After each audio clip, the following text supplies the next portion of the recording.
Right. So every time she does this, she enhances the length of the rope, but she realizes that the rope is always 2 fingers short. Right. And in the enthusiasm of the other gopis coming and assisting her to ensure that Krishna is tied up and he doesn't go around, creating more mischief, all of them bring their ropes from their house. But even after attaching all of these ropes, it's always 2 fingers short. And then Mother Yasoda, she gets so tired and she just gives up. And then what Krishna says is, here, Mother, you can try now. You can tie me up now.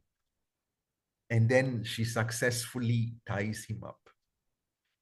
Right? So anyone would like to explain what's the significance of this 2 finger shot? Hare Krishna, Prabhuji. Yes, Shamugam Prabhu, you have to speak very loud, please. Hare Krishna, Prabhuji, can you hear me? I can, but it's very dampened. Oh, okay. Okay, never mind. I think we can hear. Okay, that's good. Okay. Prabhuji, I think the first one is about Krishna's mercy. We cannot tie him up. Only with his willingness and his mercy, only we can, without our love, out of our how much love we show to him, then only we can manage to tie. So this is called the Krishna's mercy only we can do it. Okay. The second finger is about our effort, how much effort, dedication to put, how much the Yasoda, just now you told me he was try, he was so tired. So Krishna see her love, her person, her person, the patience and catching her. And so with this, with her effort, and Krishna allow her to tie her. So I think this is the two. One is the mercy, another one is the effort of the devotees. Yeah. So the first finger signifies the endeavor, the enthusiasm of an individual in wanting to please the Lord, in wanting to serve the Lord. Right? Prabhuji, I would also like to add. Sure. Yeah, this was like when we have learned this in even our Bhagavad Gita classes also, sometimes we feel that we are the doers. But every time I mean, this is symbolic, what they was trying to, tell the world. Definitely. What Prabhuji mentioned earlier is correct. But to another dimension is, we need mercy of Lord to do whenever we think that we are the doer. So without his will, we won't be able to do or complete anything we desire to do. Wonderful. Very nice, Mataji. This is such Thank you. beautiful realization. Thank you for sharing it. Yeah. Right. It's all coming together, right? So, we can have all that enthusiasm, etc. But at the end of the day, we need to realize we are just 1/3 of the formula. The Lord, he's the final doer, right? And therefore, without his mercy, we will not be able to complete the attempt which we have. Right. So very important is that enthusiasm. But this morning Renuka and I, over breakfast, we were listening to a lecture on why is it that our spirituality, our devotion becomes mediocre, right? And I suffer from this. I suffer from this. Spirituality, our devotional practice is very, very mediocre.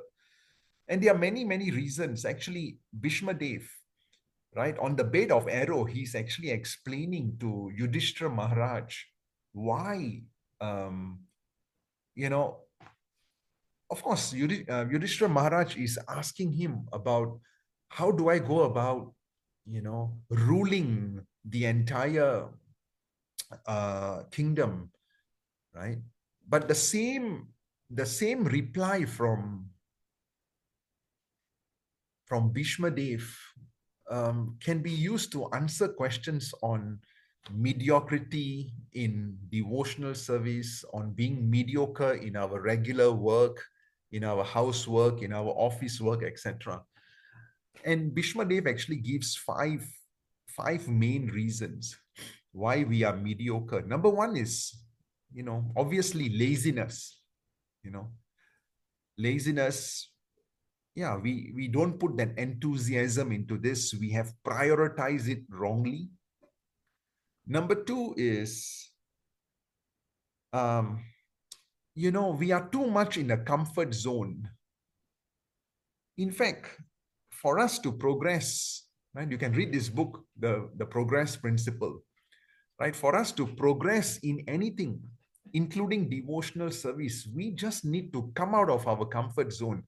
The moment we are comfortable, that's where we become mediocre, right? So we need to keep on challenging ourselves. What else can I do better?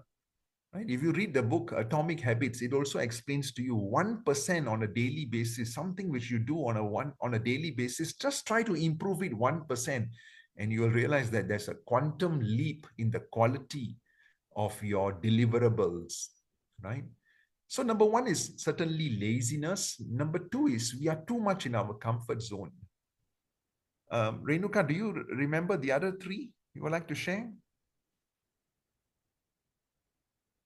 One is pride. When you have too much of pride, Yes. we don't progress. Yeah. So And pride is because, we feel that, yeah, we already know everything. We already know everything. Whatever we are doing is correct. There's just no room for improvement in that kind of attitude.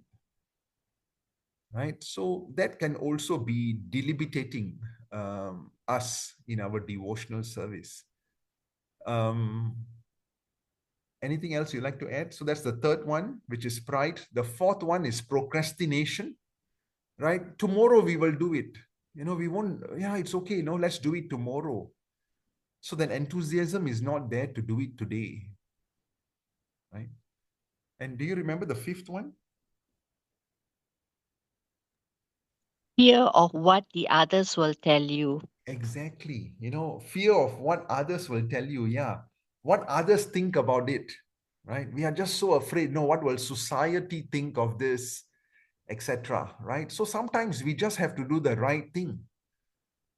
Right? Many a times we have this preconceived notion, what will others think, if I do this, etc. Right? Of course, we have to do the right thing, but at the same time, we need to tell ourselves that, yeah, my family, my social circle, they don't accept this, right? They expect me to be, like them. But it's okay, we can still spend time with them, but at the same time, we need to know where to draw our line. Right? This is something which all of you will be facing, right? My wife faces the same thing. I face the same thing, etc. When she goes to her relatives' home, etc. Somewhere she has to draw a line, right? When I'm with my brothers and siblings, there are places where I just have to draw a line.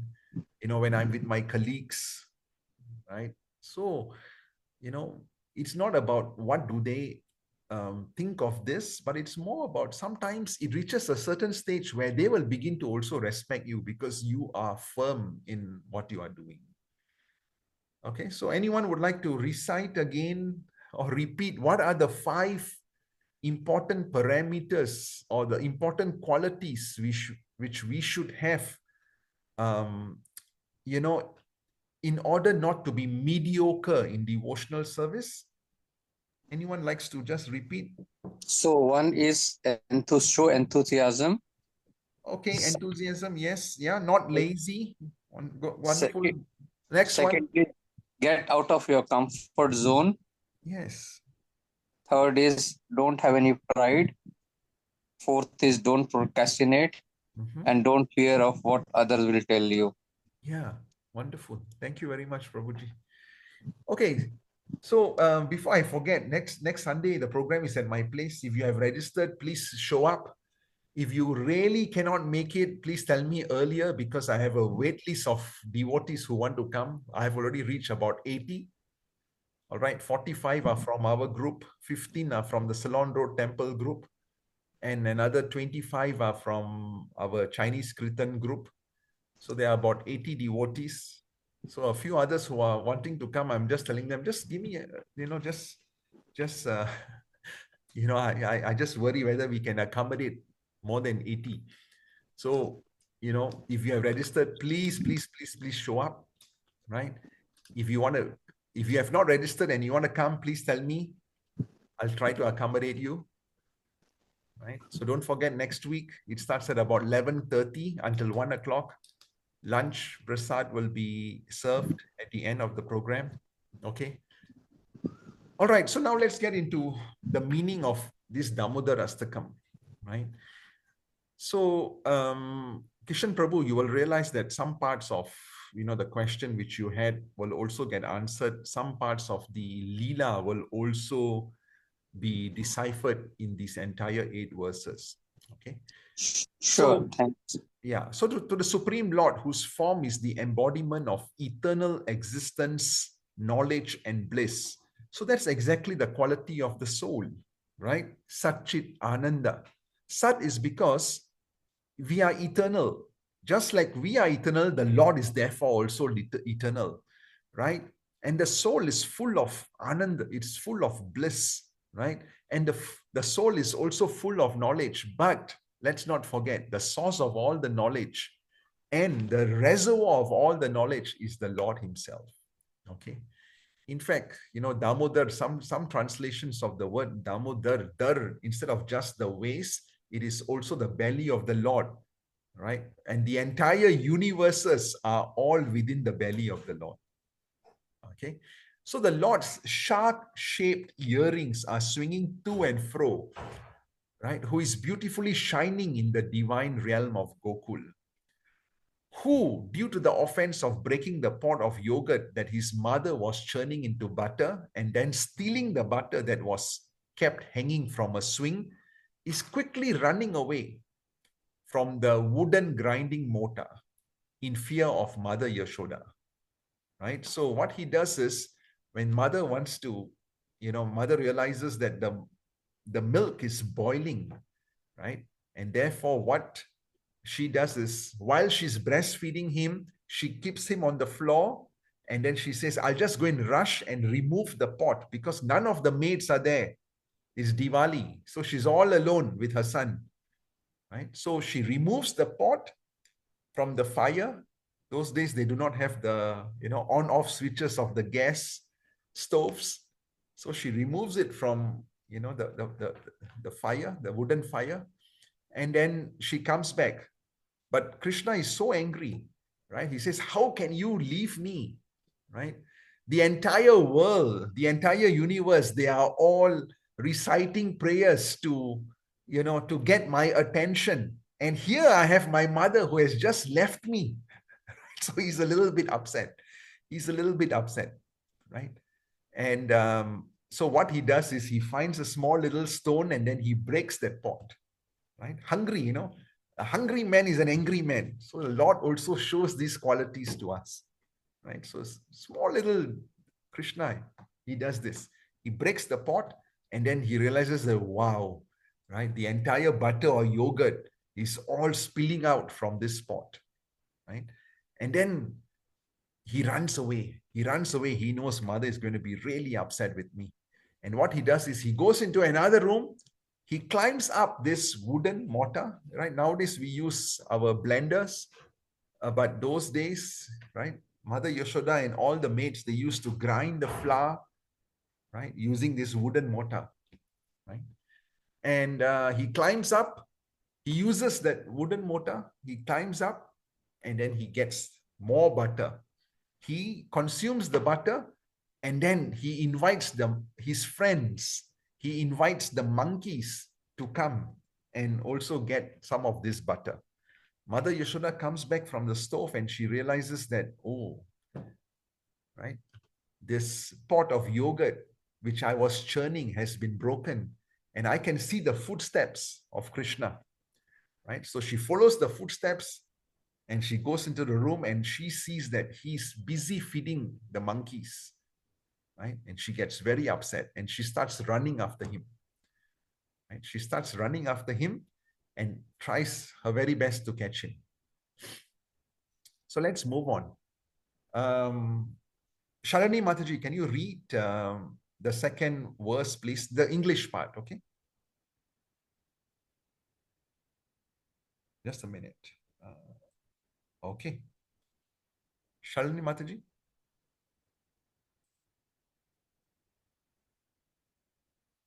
Anybody else?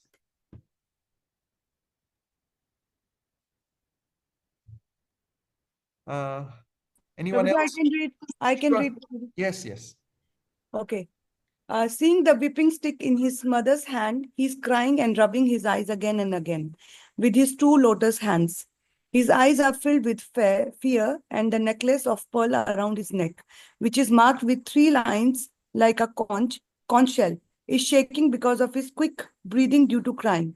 To this Supreme Lord Sri Damodara, whose belly is bound not with the ropes, but with his mother's pure love, I offer my humble obeisance. Yeah, wonderful. You see, the Lord is crying. The Lord is crying, but the same Lord, right? He's there in the Kurukshetra war, right? Of course, he's not fighting except for that small little part, or one of the most important parts where he carries that wheel and he goes all out, right? To, to punish Bhishma Dev as part of a loving exchange, yeah. Virya rasa, right? So he does that. You can see, right? Here he's crying, but there he's showing his entire virya rasa to his devotee. So it's very, very inconceivable. So, yeah, to the Supreme Lord, whose belly is bound not by ropes, but by the mother's pure love, I offer my humble obeisances. Very nice. Let's move on to the third verse. Anybody else? Kindly volunteer, just read it. Yes. Okay, I'll read it. Yes, By such childhood pastimes as this, he is drowning the inhabitants of Gokula in pools of ecstasy, and in revealing to those devotees who are absorbed in knowledge of his supreme majesty and opulence that he is only conquered by devotees whose pure love is imbued with intimacy and is free from all conceptions of awe and reverence. With great love, I again offer my obeisances to Lord Damodara hundreds and hundreds of times. Yeah, so we spoke about the Navrasa, the 9 types of relationships or 9 types of, exchanges we can have with the Lord, right? So, but the Lord is not, he's God at home, right? Vishnu is God in the office. That's what we heard here from Prabhupada. So he's not wanting us to worship him in awe and reverence, just like how you go to Perumal temple, etc. No, he wants that intimate, loving relationship with, with the devotees. That's what the Lord is hungry for, right? That's very important for us to, understand that the Lord is hungry for our love, okay? He's not hungry for the awe and reverence kind of relationship, right? The Lord goes to all the gopis' home and he steals their butter. It's not that, there's no butter at home, but he's actually in a loving exchange with all of those gopis, right? He does that. And when the gopis try to hide it, right, what he will do is he will even scold them, right? He will scold them, he will curse them sometimes, right? In a very joking, in a, loving manner, right? And sometimes Mother Yashoda will tell them, but you should hide it in a dark room. Hide all the yogurt and butter in a dark room so that he will not be able to see. They said that, yeah, but, we have tried all of this. But when he comes, his Kastuba jewel, his countenance is enough to light up the entire room. You don't need any extra light for him wherever he is, right? So, and then, what he would do is he will even let go that calves, right? So the calves will drink the entire milk of the cows, and the gopis will get upset about it. And then if the gopis don't give him don't allow him to steal the butter, then what he does is, he will pinch the children, he'll pinch their kids, etc. So that's the kind of mischief which, the Lord was participating in loving exchange with all the devotees over there. Right? So it's very, very inconceivable. Okay, next. Verse number 4.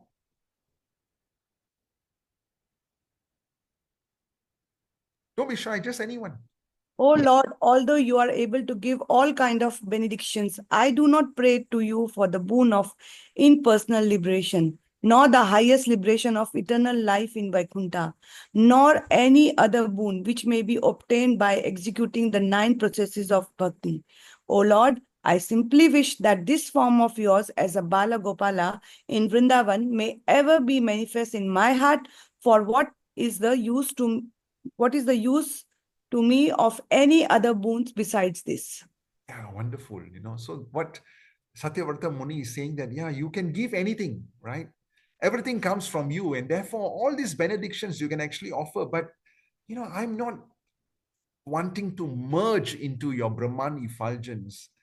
I don't even, frankly, want a place in Vaikuntha or any of the other boons. I just simply want to see this form of you as Bal Gopal in Vrindavan, right? I want this form to be there in my heart, in my mind, in my vision every time. Okay. Very nice. Next.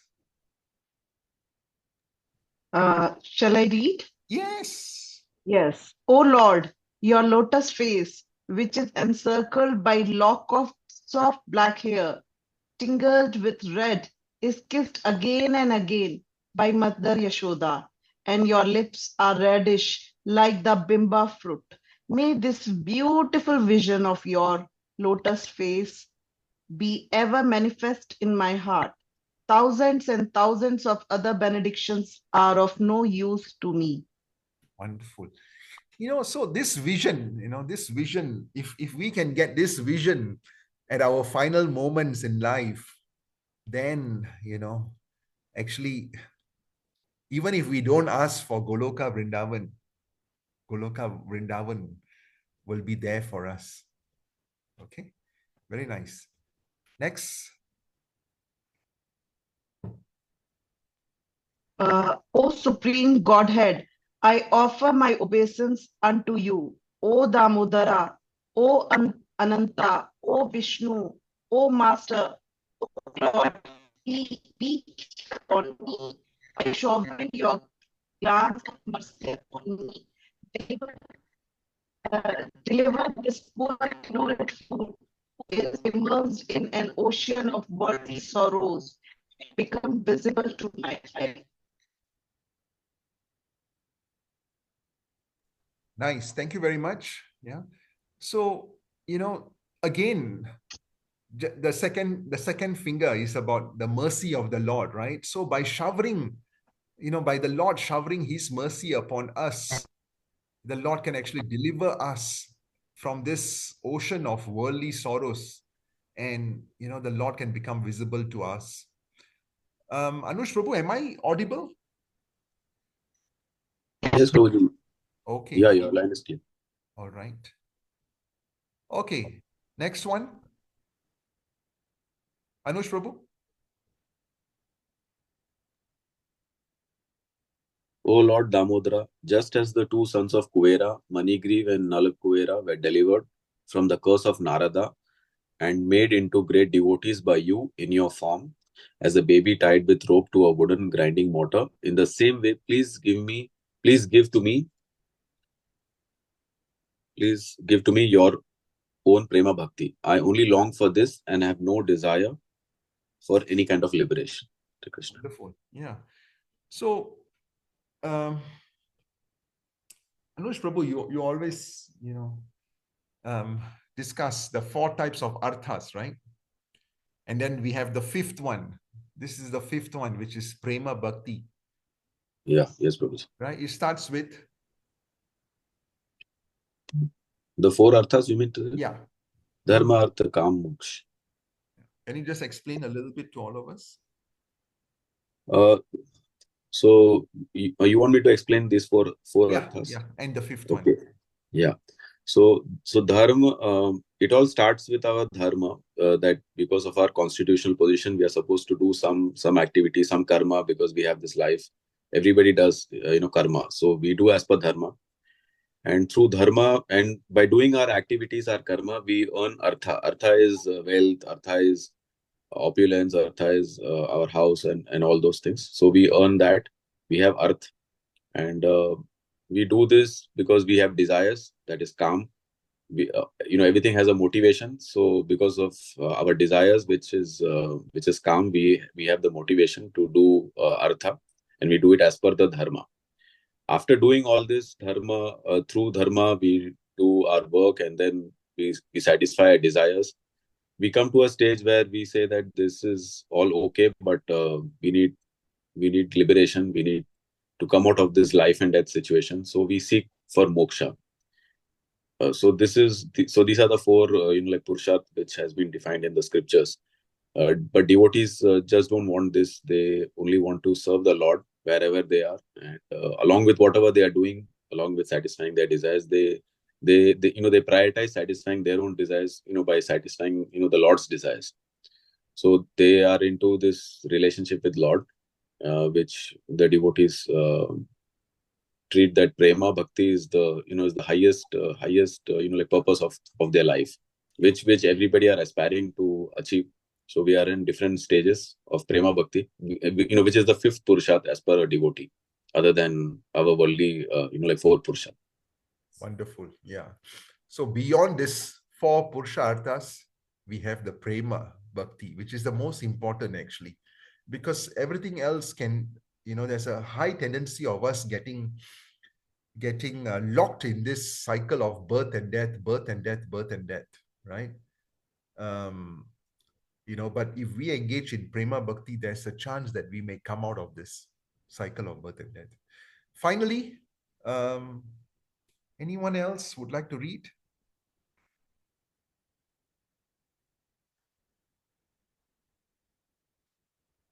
Please, someone please. O Lord Damodar, I first of all offer my obeisances to the brilliantly effulgent rope which binds your belly. I then offer my obeisances to your belly, which is the abode of all the entire universe. I humbly bow down to your most beloved Srimati Radharani and offer my all obeisances to you, the Supreme Lord, who display unlimited pastimes. Hare Krishna. Thank you very much, Shamugam Prabhu. So we conclude the DamodaraAshtakam. Easy to understand, right? Easy to understand and full of meaning. And it's important for us to contemplate on this meaning on a daily basis whenever we are lighting the ghee lamp for the Lord. Okay.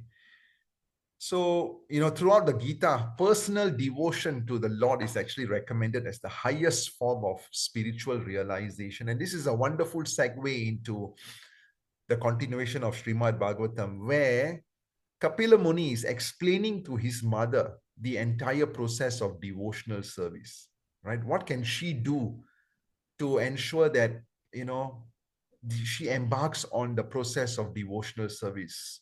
What is the process all about? What is the end result? Who should she be associating with? What is the consciousness she needs to have when she's engaged in devotional service? Right? So her plea was that, my husband has been engaging in devotional service his entire life. I was just serving him, and I do not, just serving him, but now I need to also engage in understanding the whole process. And if my husband leaves me, who is going to be explaining this entire process to me? And therefore, the husband, before he left, he explained to her that, our son, right, who is none other than the incarnation of the Lord, he will actually come and explain the entire process, not only to you, but to everyone. Anyone who embarks on reading the Srimad Bhagavatam will understand this whole process of devotional service. Okay? So that's how chapter number 25 continues, right? The teachings of Lord Kapila. So Lord Kapila describes to his mother the path followed by the devotees. He says, I consider yoga system concerning the soul, or Adhyatmika yoga, as the most beneficial, as it causes detachment from material happiness and distress. Shalini Mataji, you'll remember whenever I ask that question, what is the symptom of devotional service? What's the symptom one experiences when he engages in devotional service? And your answer is detachment. Automatically that detachment from material will happen, right? So the mind is the pivot. Right? Actually, the mind is the pivot. The mind, can be our best friend and can also be our worst enemy, right? Because the mind will keep on, right, hovering around a certain point, around the negative. If the mind is attached to material modes, it causes bondage. But if it's attached to the Supreme Lord, it causes liberation, right? So if it's attached to anything material, what's going to happen? Anyone remembers? What happens when the mind is too attached to the material? Anuj Prabhu has answered this a few times in the class. Anyone remembers?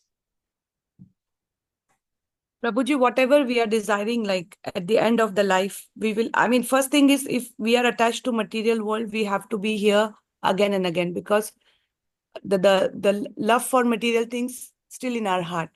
And we, rather than remembering Krishna, we are remembering all the material goods or material relationships. Yeah. So at the end of the life, we that's what the aim of our Vaishnavas is, like, at the end time, when we are leaving our body, we should remember Krishna.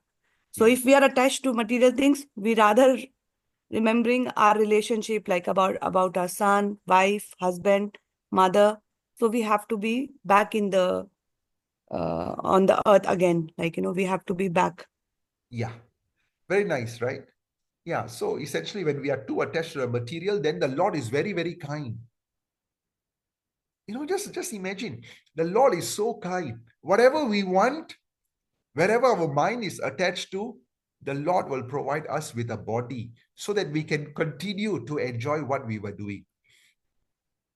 Isn't that amazing?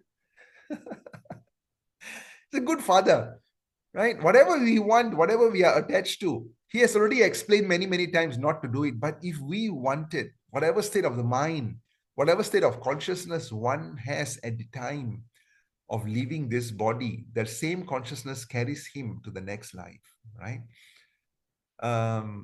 Yes, but before that, right? This is, of course, at the end of the day, right? At the end of life. But before that, what happens if we are too attached to the material?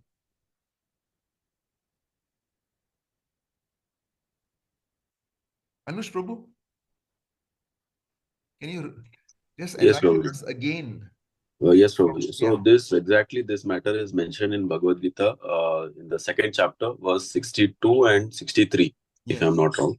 62, 63 in chapter 2, like says that if you are attached too much to matter, and if mind contemplates on the material objects, on the sense objects, then we develop an attachment to it, and from attachment, we develop lust, because automatically after we are attached to something, if something attracts us, we have a desire to obtain it.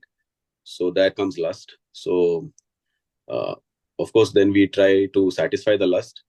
If we are satisfied, then of course we are into sense gratification. But if the lust doesn't satisfy, then we get anger, which is natural, because we have a desire, we have a lust, and we need to obtain. We have not obtained, so we have anger that we haven't obtained something, we lost something. So from anger, our mind, like we get deluded.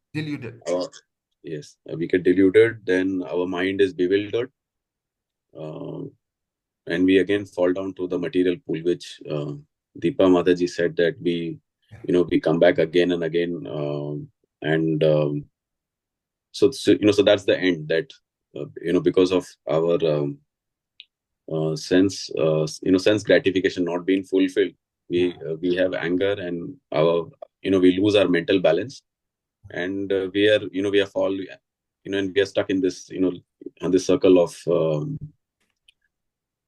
sense gratification again and again. So this is explained exactly. Everyone can read BG 262 and 63. Yeah. Very important verses, because it is like so real. It is so real. Sometimes when you are working so hard for something, right, your mind begins to tell you, yeah, once I get this, then I will be happy. Once I get this, then with that money, I will be able to get more pleasure. Once I get this is what is going to happen. All right, you may get it, right? And you are able to fulfill whatever desire or karma which you had. But then it will reach a certain stage where the taste for it will not be there anymore. All right? Or sometimes you work very hard for something, right? It's coming, it doesn't come. And then it makes you really mad. It makes you angry, right? So this is like, Krishna is explaining all of this to us very clearly in the Bhagavad Gita. And yet we don't get it, right? This is like, setting our expectations on something. Simple. Sometimes, when things don't go as we had expected, we get really so upset about it, because the mind has already made a concoction of what things will look like once I get this, right? And if something does not decipher as per my expectations, then it just makes me upset. It makes me angry. Okay, wonderful. Right? So the mind reaches this stage by practicing bhakti. Only by practicing bhakti, by chanting the Lord's name, by doing devotional service, then you will realize that actually you are able to somehow subdue all of these expectations. You are able to somehow tell yourself that, yeah, if it comes, it's great. I'll just give my very, very best. Okay, I'll give my full enthusiasm into it. I'll give my very best, but I will not be attached to the results. If it doesn't come, it's all right. That means the Lord has a bigger reason why I'm not getting it. Okay, I don't set my expectations that, wow, I need to get this. Okay, so now Devahuti asked her son 4 very, very key questions which assist us in understanding more about devotional service. And the good news is you have learned all of this already. Okay. So now be pleased, my Lord. Now, sorry, I'm having a bad cold since I came back from, in fact, I was already having a bad cold, my wife and I, when we were in India. It's just not improving. So please help me to dispel my great delusion due to my feeling of false ego, right? Due to my feeling of false ego, meaning that, I know I'm the spirit soul, but I'm just so attached to the inclinations of my body, right? I'm a spirit soul. If I were to engage my spirit soul, it can only be engaged in spiritual activities. It can only be engaged in divine activities because it's spiritual in nature, right? But the false ego, what does the false ego tell us? The false ego tells us that, no, I'm actually the body, right? And therefore, what Devahuti is telling on behalf of all of us is, I have been engaged by your Maya, and I have identified myself with the body and consequent bodily relations. So please try to help me to understand that I'm actually a spirit soul, right? Help me to engage in your devotional service. Help me to understand how do I do this? And therefore, please help to dispel my greatest delusion of aham memeti, me, I, myself. Okay. So Devahuti is actually speaking on behalf of us. Right? We learned in the Bhagavad Gita, chapter 2 again, that I'm a spirit soul. There was never a time when I did not exist, and there will never be a time in the future when I will not exist. But let's be truthful about this. How many times per day do I tell myself that I'm not this body, but I'm a spirit soul? As a spirit soul, my function is to serve the Supreme Lord, to become a subordinate of the Supreme Lord, to serve the senses of the spiritual Lord.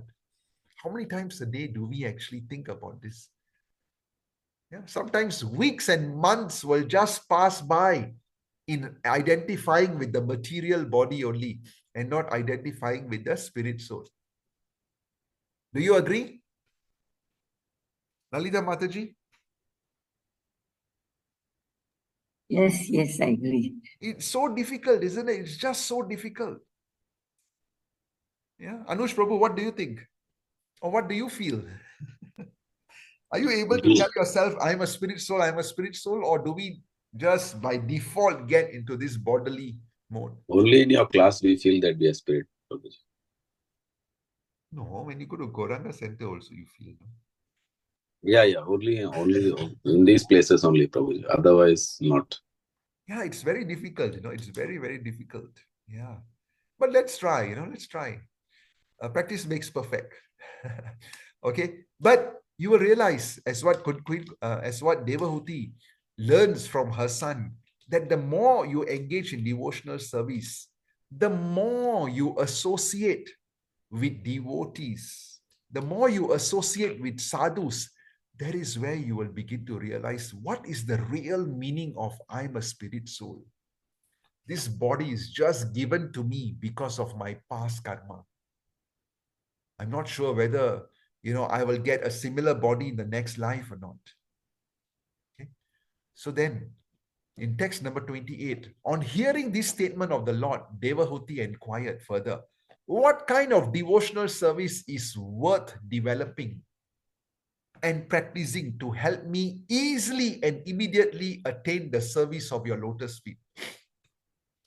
What kind of devotional service? Okay, so can some of you try to answer the second question? What kind of devotional service is worth? We learned from Prahlad Maharaj. Remember, we learned from Prahlad Maharaj. We also learned from Vishwanath Chakravarti Thakur in Madhurya Kadambini. Right? Remember? So, both of these have got something to do with number 9.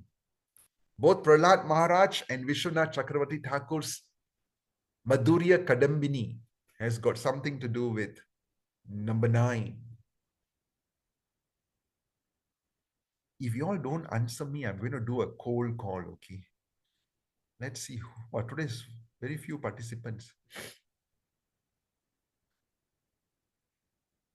Priyanka Mataji?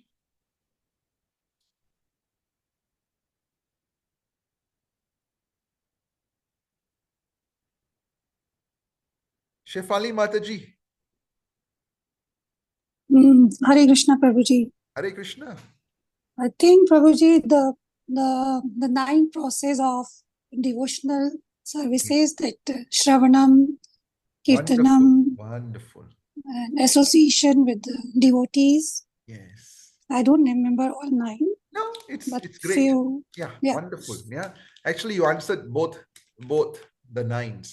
Number 1 is Shravanam, Kirtanam, right? Pada Sevanam, Archanam, Dasyam, Sakyam, right? So all of these are the 9 processes of devotional service, right? Which were introduced by Prahlad Maharaj. Actually, not just introduced, but it was already there. Prahlad Maharaj explained to his classmates. And then Vishwanath Chakravarti Thakur explains about, right, the 9 stages of devotional service. Right? It begins by having faith. And then that faith can be strengthened by, you said, association. Right? Wonderful. Okay. Thank you very much. Yeah. Okay. Then text number 29, the mystic yoga system, as you have explained, aims at the Supreme Personality of Godhead and is meant for completely unending material existence. Please let me know the nature of that bhakti yoga system. The mother is telling, my son, please tell me this whole nature of the bhakti yoga system. How many ways are there by which one can understand in truth this bhakti yoga system? So these were like, the 4 primary questions which Devahuti had for her son. Okay. Any questions on these 4 questions? Okay, wonderful. So now Maitreya Muni is explaining this, right, to Vidur. After hearing of his mother's uncontaminated desire for transcendental realization, because all this while she was serving her husband, she never had time to actually engage in gyan like this. The Lord thanked her within himself for the questions, right? So, whenever we ask a question to a sadhu, right, even to our Guru Maharaj, etc., or, whenever you go to Lakshminarayan temple, when out of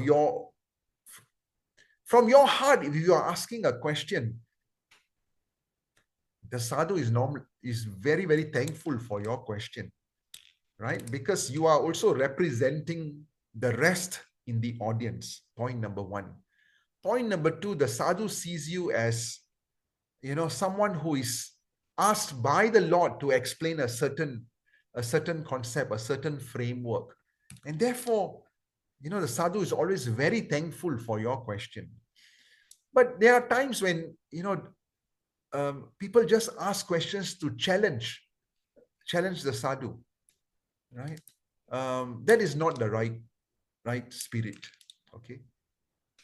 If we already know something, and sometimes, I've also seen sometimes when people ask questions, they already know the answer, but they want to inform the rest of the audience that, you see, I already know this, but I want to know, I want to tell everyone else. It's a little bit strange. And sometimes, when two sadhus are meeting each other, they also get into a loving exchange of asking questions. It's not because they do not know that answer, because they want to hear the deeper realization from the other sadhu. Okay. So devotee had surrendered her confession of material entanglement and her desire to gain release. Okay. So now mother is saying that, she has reached a certain stage in life where she says that, I don't want to come back into this material world anymore. Right? Her questions to Lord Kapila are very interesting for persons who are actually trying to get liberation from material entanglement and attain the perfectional stages of human life. Unless one is interested in understanding his spiritual life or his constitutional position, and unless he also feels inconvenience in material existence, his human form of life is spoiled. This is a very important point over here, right? Unless, unless one is interested in understanding his spiritual life or his constitutional position, and unless he also or she also feels inconvenience in material existence. This is coming to the point about comfort. When we are very, very, very comfortable, then where is there a need for higher order thinking? Isn't it?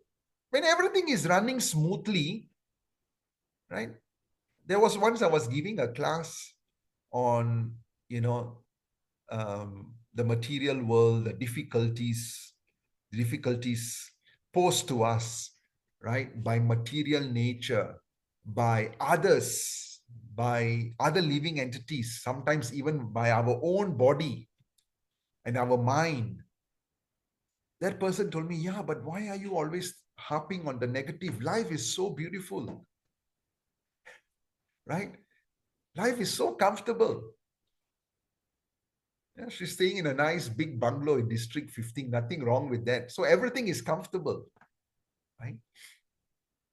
So when everything goes nicely, comfort, then the impetus is also not there for spirituality, right? It's very hard to have someone to come into spiritual life if everything is going really smooth,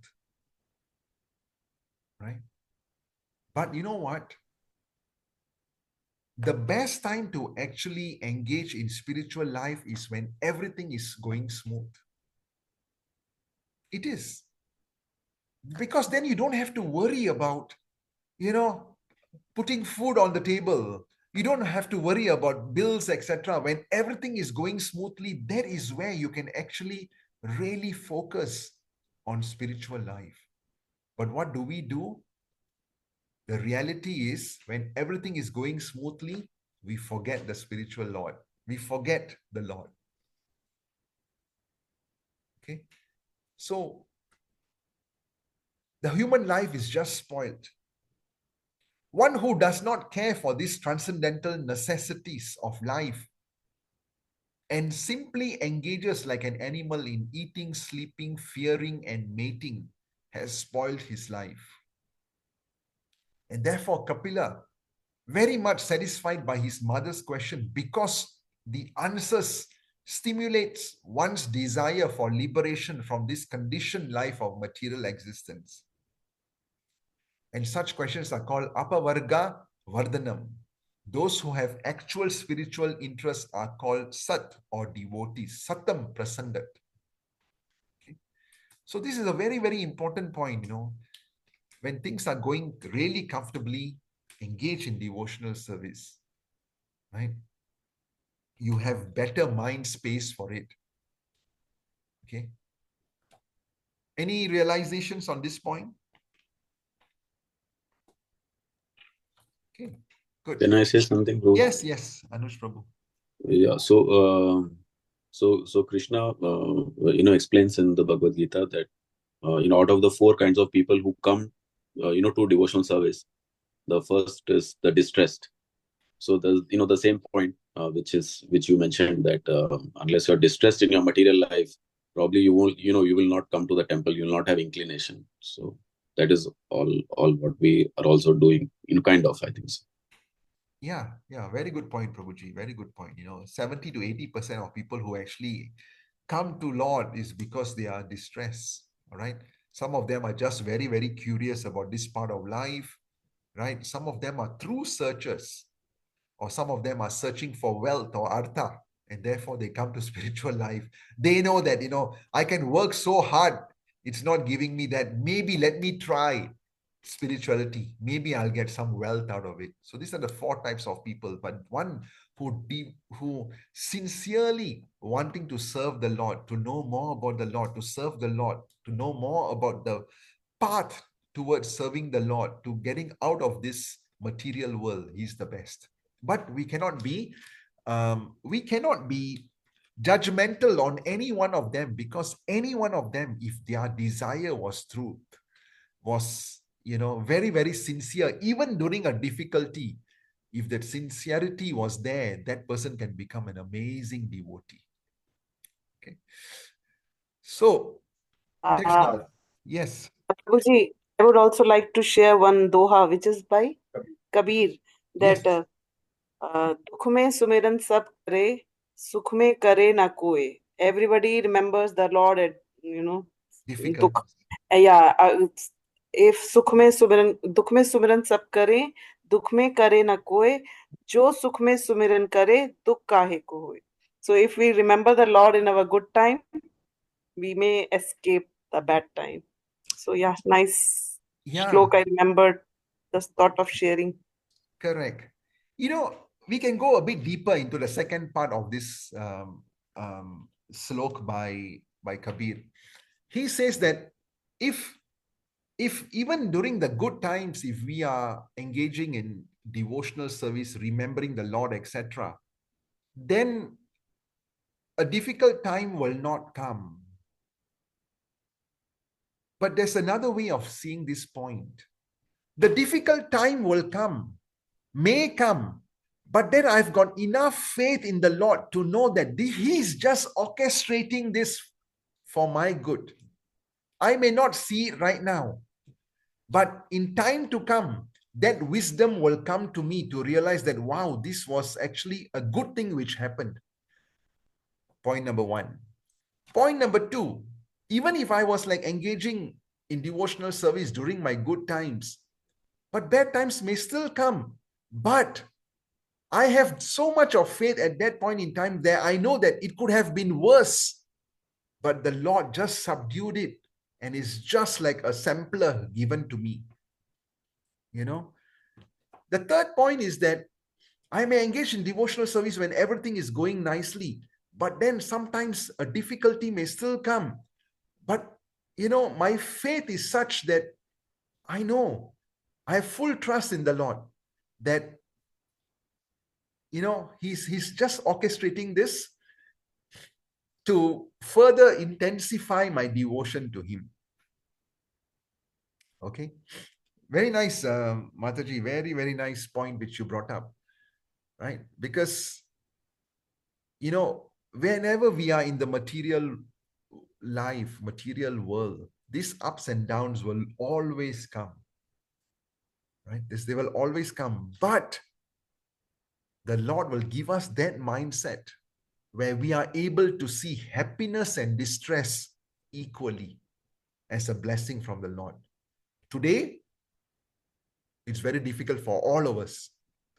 But we pray that the Lord will give us that much of confidence, that much of, you know, faith in Him, that our realization will come to a stage where we do not classify between happiness and distress anymore. Okay. So Nayan, thank you very much. You know, so that's why I always encourage that this is a discussion in our class and not a one-way monologue where, you know, only one person is speaking, which is myself. I want all of you all to also share some realizations, what you all have read, etc. Does it make sense, Shalini? I think one thing is coming out from this whole discussion is good times make you complacent. That itself starts thinking in a day. Those 5 points we were discussing, the good times start making you into that. You go into comfort zone. You continue to be complacent.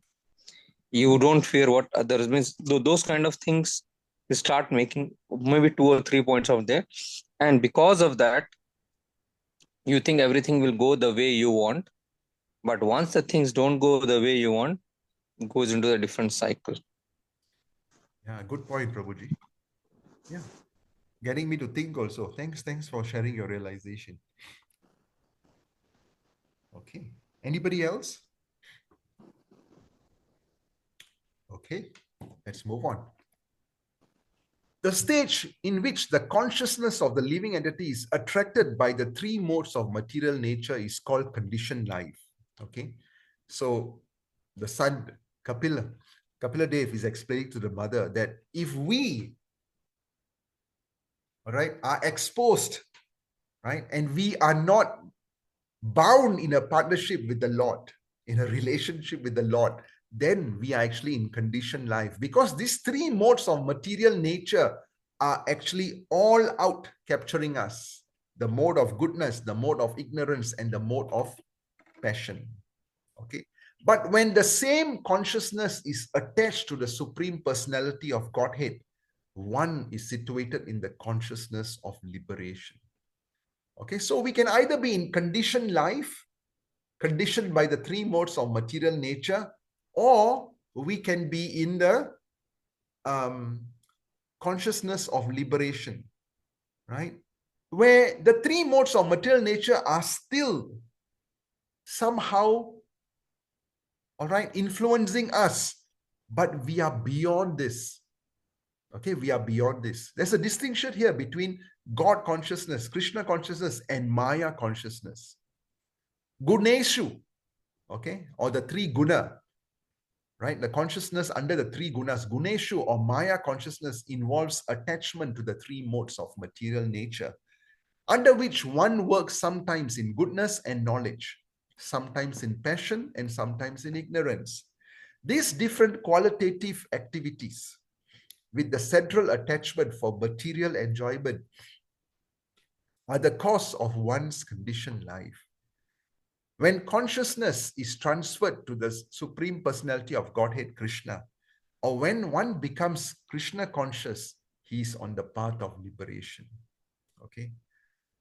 So, even if we are in spiritual consciousness, we have, sort of begin our life in Krishna consciousness, please know for certain that the moment we move our face away from Krishna, that is when Maya can actually attack us anytime.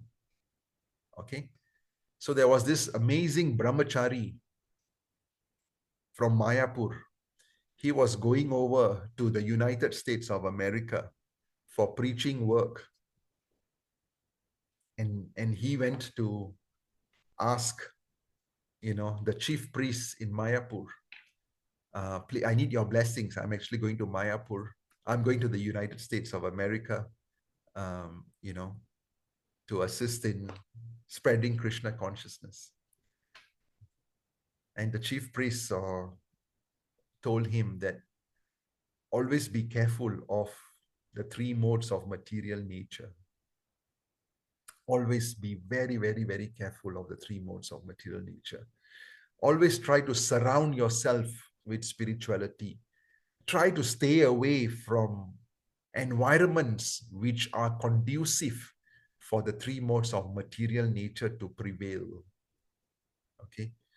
Because you can be very, very strong, but let's not forget, this material energy is actually the energy of the Lord.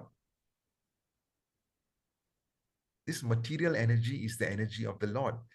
And her work is to keep on checking on us, to keep on testing us, to see whether are we ready, 100% ready for Krishna. She will, I tell you, she will just keep on checking. She will just keep on checking to see whether are we really ready for pure devotional service. She will keep on trapping us. Okay? But now, what is your perception of Maya or material energy then? What do you think of her?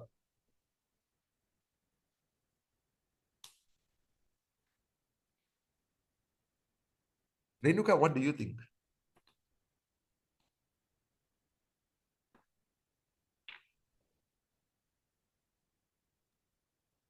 To certain extent, Maya is good because it keeps you in check with your devotion service. If there's no Maya, we will all say we are all gurus and we are God because it's perfect then. You say everything is perfect. When Maya is there, we are always scared. Whenever we do something, we are always scared. Oh, Maya will attack. We will go back to the material energy. Wonderful. That's an amazing realization, right? She's so important for us, because Krishna is absolute in the spiritual world, right? And therefore, her responsibility is to ensure that you have the right qualifications to go back home, back to Godhead, where you came from. All right. So she's actually serving the Supreme Lord. She's so important. She's just so important because without her, we will become complacent. Right? Without her, we will become complacent. And we will then, without her, if we go back to the spiritual world, we will cause havoc over there. Already in the material world, we think we are the doer. We loot all the resources from material world. Right? When we go to the spiritual world, what's going to happen? We're going to bring that same consciousness there?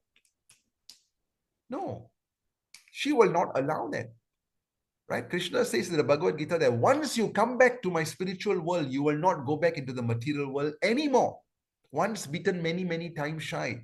And therefore, she's our divine mother who wants to ensure that we are totally clean record before we go back to the spiritual world. Okay. So always, we are thinking that Maya is negative, Maya is this, Maya is that, right? Sometimes scriptures will even say, Maya, difficult, sometimes they use difficult words to describe her. Actually, no, she's full of grace. She's full of grace. She's the best servant of the Lord. It's a major paradigm shift for all of us. Thanks, Renuka Bhataji. What do you think, Anuj Prabhu? Yes, Prabhuji, as you told, we were all thinking that we should avoid Maya as much as possible, but I never thought about this point of Maya. Yeah, she's here for our good, actually. She's helping us. She's helping us to go back to home, back to Godhead, by ensuring that we don't go back there and cause more headache. And therefore, she want to ensure that you are 100% fine before you can go there. Right? So, and the second misconception is that, everything which is not spiritual is Maya and it's not good. Right? Actually, everything is coming from the Lord. Puji, I would like to share one thing here. Sure. Somewhere after attending these classes, one realization has come to me that whatever, I'm a teacher by profession. So whatever I teach my students, it even holds true for us. Because I always say to my students, freedom comes with responsibility. And now this thing, I'm again thinking, yes, God gave us freedom, but we need to be responsible enough to make the choices. So for us also, freedom comes with responsibility, Prabhuji. Yeah. This is a Spider-Man movie quote. So yes, freedom comes with responsibility. Yeah. And I believe we devotees should also, have some, make our responsible choices. Wonderful, Mataji. Very nice, very nice. So Krishna has given us that minute independence, that minute freedom. And with this freedom comes responsibility also.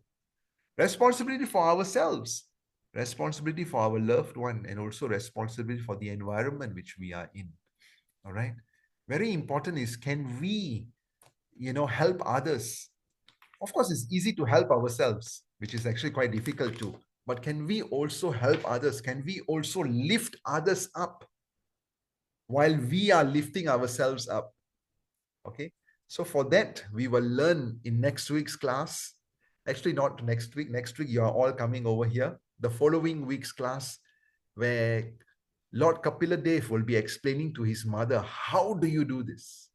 How can you lift yourself and lift others? Okay. So with that, we will come to a conclusion to today's class. Anyone would like to share any of their realizations? Anything else?